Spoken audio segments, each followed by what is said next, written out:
एक गांव जिसका नाम कौलागढ़ है, उसी गांव के पास वाले जंगल में एक व्यक्ति अपने काम से घर की तरफ वापस लौट रहा था। अचानक वो तेज तेज रोने लगा और कहने लगा कि नहीं, तुम जिंदा हो या मर गई।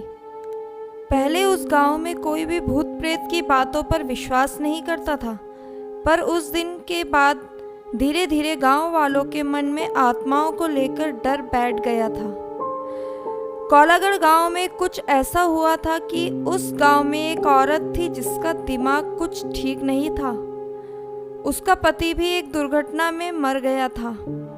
तब से वह कुछ अजीब सी हरकतें करने लग गई थी। कुछ गांव वाले उसे पागल भी कहते थे। एक बार की बात है, जब रात को गांव का एक आदमी जिसका नाम बद्री था, वह शहर की ओर कुछ जरूरी काम से निकल पड़ा। गांव से आने जाने का रास्ता एक ही था।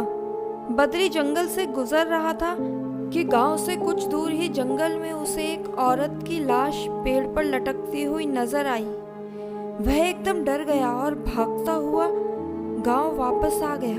कुछ लोगों ने बद्री को इस तरह से भागते देखा।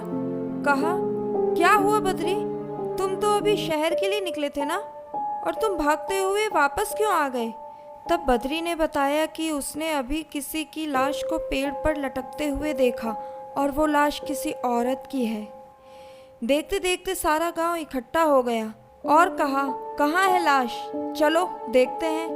गांव वालों ने जब लाश को जाकर देखा तो वास्तव में किसी औरत की लाश पेड़ से लटकी हुई थी। कुछ लोगों ने कहा, इसे नीचे उतारो, इसका देह संस्कार करते हैं।